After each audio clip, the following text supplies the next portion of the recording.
भगवान, वर्तमान समय में बहुत से लोग नास्तिक हो या आस्तिक परंतु प्रातः कुछ समय प्रभु की पूजा पाठ आराधना भी करते रहते हैं, किंतु विषय भोगों की पूर्ति करने हेतु वो छल कपट, झूठ, मांस, मदिरा सेवन, व्यभिचार, उस पूजा का कोई महत्व नहीं।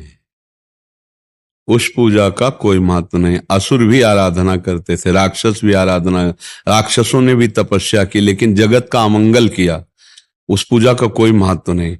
जो पूजा श्री विग्रह की अर्चना वंदना की जाए और बाहर राग द्वेष किया जाए अन्य शरीरधारियों से, वो पूजा ऐसी हो जाती है जैसे राख में किया हुआ हवन भगवान कपिल देव जी माता देवहूति से कहते हैं।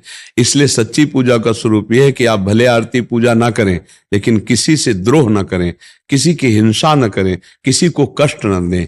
नहीं, अब पूजा भी करते हैं, शराब भी पीते हैं, मांस भी खाते हैं, व्यभिचार भी करते हैं, वो क्या पूजा है? वो नाटक है? वो कोई पूजा है? पूजा का मतलब है सत आचरण करना, सद विचार करना, सद भाव रखना। सद्भाव नहीं, सद विचार नहीं, सद आचरण नहीं, असद आचरण, असद विचार, असद क्रिया, वो क्या पूजा है? पूजा करने वाले तो बहुत देखे गए जो आसुरी प्रवृत्ति के आचरणों से युक्त थे, उसे क्या लाभ क्या हुआ? पूजा तो राक्षस जन भी करते हैं, नहीं कि ऐसी भारी तपस्या हिरण्यकश्यप ने की कि कोई ऋषि मुनि बिरला ही कर पाएगा, लेकिन परिणाम क्या निकला? वो पूरे जगत के साधु महात्मा और जो धर्मात्मा जन थे उनको कष्ट देने की सोची तो फाड़ के फेंक दिया भगवान ने। सारे वरदान उसके मिथ्या हो गए कि नहीं हो गए? हाँ, तपस्या तो औरों ने भी बहुत की। सुंद कितने बड़े बड़े राक्षस थे जो तपस्या की, लेकिन जगत अमंगल किया।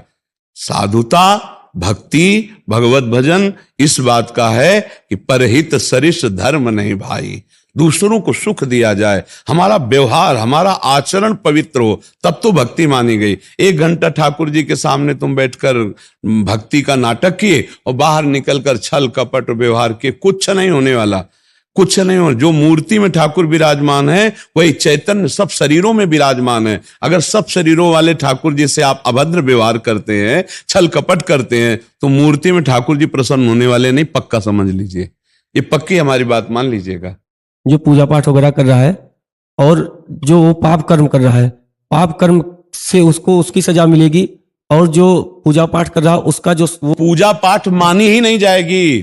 पाप कर्म की सजा तो होगी, पूजा पाठ मानी ही नहीं जाएगी, क्योंकि भाव से पूजा पाठ होती है। वह धर्माचरण छल कपट करने वाले के अंदर भाव ही नहीं है। भगवान का भोग कैसे लग जाएगा? कैसे माना जाएगा कि ठाकुर जी की पूजा हुई? भाव का भूखा हूं मैं और भाव ही एक सार है, भाव से मुझको भजे तो भव से बेड़ा पार है। भाव बिन सुनी पुकारे मैं कभी सुनता नहीं, भाव पूरित टेर ही करती मुझे लाचार है।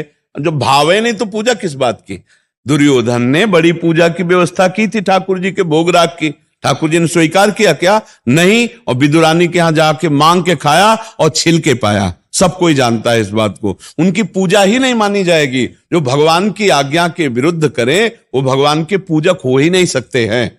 हाँ, थोड़ा जो शुभ कर्म कर रहे हैं तो उसका फल भोगना पड़ेगा, पाप का अलग कर्म। अगर भगवान की पूजा बन जाए तो पाप और पुण्य दोनों का नाश होकर वो महामंगल में भगवान की प्राप्ति का अधिकारी हो जाता है। भगवान की सेवा पूजा कोई साधारण बात थोड़ी, लेकिन ऐसे सेवा पूजा नहीं होती। पापाचरण करने वाला पुरुष अगर वो दूसरों के प्रति छल कपट हिंसा का व्यवहार करता है और घर में ठाकुर विराजमान या मंदिर में जाके भोग लगाता है, फूल बंगला बनवाता है, तो हमारे ठाकुर जी स्वीकार नहीं करते। ध्यान रखना, सच्चाई से दूसरों को हित करते हुए, मंगल करते हुए अगर एक चुल्लू जल भी दे दो, पत्रम पुष्पम फलम तोयम, ये में भक्ता प्रेक्षति, मेरे ठाकुर जी प्रसन्न हो जाते हैं। आजकल यही तो लोगों को भ्रम है। भगवान को अर्पित कर देंगे तो हमारा रुपया भी पवित्र हो जाएगा, हम भी पवित्र हो जाएंगे। महाराज जी जैसे कहते हैं कि जो भी आपकी कमाई है अगर 10% धार्मिक काम में जा रहा है, हाँ, तो जो 10% जिसको देगे वो भी नरक जाएगा, तुम भी नरक जाओगे।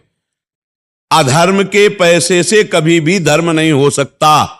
ये 10% देने की बात आई धर्म से कमाने में, कि आपने धर्म से 4 रोटी कमाई, भैया 3 में तुम गुजारा कर लो, 1 किसी को पवा दो। धर्म से, अधर्म से नहीं, अधर्म से नहीं। ऐसा तो नहीं हमने आज तक शास्त्र में पढ़ा है, और कहीं किसी को लिखा मिले तो हमें दिखा देना। बचपन से बहुत से शास्त्रों का स्वाध्याय हुआ, बड़े संत महापुरुषों का संग हुआ, आज तक हमने ऐसा कभी नहीं पढ़ा।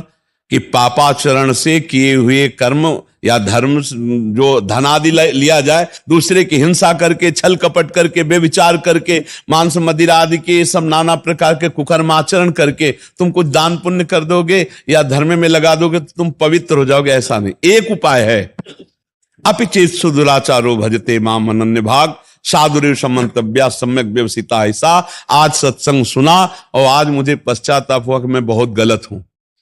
अब मेरा उपाय क्या हो सकता है मंगल होने का?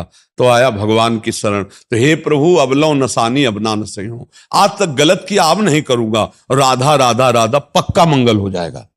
ऐसा नहीं कि तुम रोज पापाचरण करो और 10% संतों को देते जाओ और धर्म में देते जाओ, तो उन संत भी खोपड़ी फोड़ेंगे आपस में, पक्का पक्का संत भी खोपड़ी फोड़ेंगे आपस में, संत भी कलह अशांति में फंस जाएंगे और वो तो नरक जाएगा ही और नरकगामी बना देगा दूसरे को भी।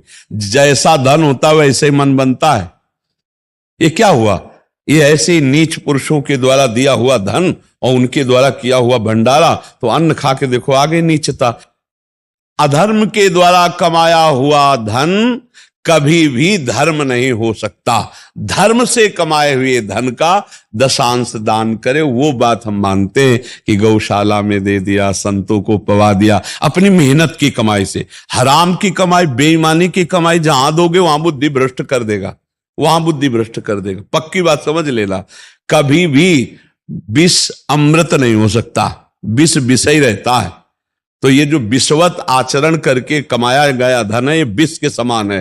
हमारे पास जब कोई अधिकारी जन आते तो उनसे यही प्रार्थना करते हैं कि आपसे बस हमारी यही प्रार्थना है कि आप अधर्म का धन मत लेना।